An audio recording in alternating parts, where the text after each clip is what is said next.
এই অর্থ সম্পদের জন্য আপনি দৌড়াই।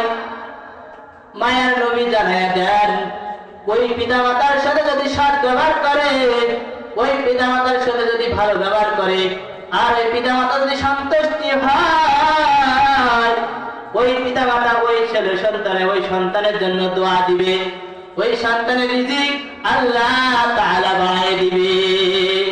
সুবহানাল্লাহ।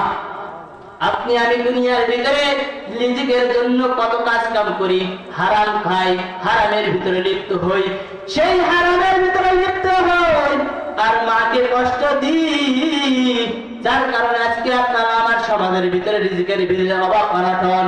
কারণ যে কথা আল্লাহ পাক রব্বুল আলামিন বলেছেন যে পিতামাতার সাথে সৎ ব্যবহার করার কথা, আজকে আমি পিতামাতার সাথে সৎ ব্যবহার না করার কারণে আপনার আমার রিজিকের ভিতরে বরকত নাই, রিজিকের ভিতরে অভাব দেখা যায়।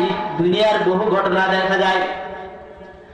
মায়ের নবী বলেন, ওই ব্যক্তিকে আল্লাহ পাক রব্বুল আলামিন তার রিজিক বাড়ায় দেয় যদি ওই মা যদি ওই সন্তানের প্রতি যদি খুশি থাকে, ওই পিতা যদি তার সন্তানের প্রতি খুশি থাকে।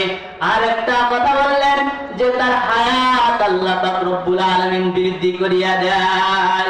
সুবহানাল্লাহ। দুনিয়ার ভিতরে রিজিকের অর্থ সম্পদের লোভ নাই কার?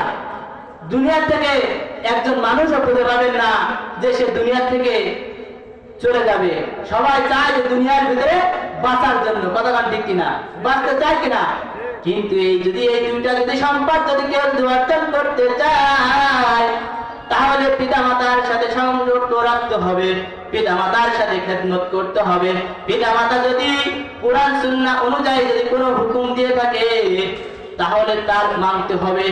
যদি সে কোরআনের বিরোধিতা করে পিতামাতা, তখন তাকে নিষেধ করতে হবে, তার কথা মানা যাবে না।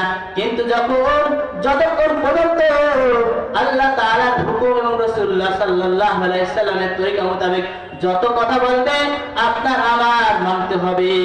যদি আপনি আমি ওই পিতামাতার যদি খুশি করে যদি দুনিয়ার থেকে যাইতে পারি, তাহলে আপনার আমার জন্য পরকালের জন্য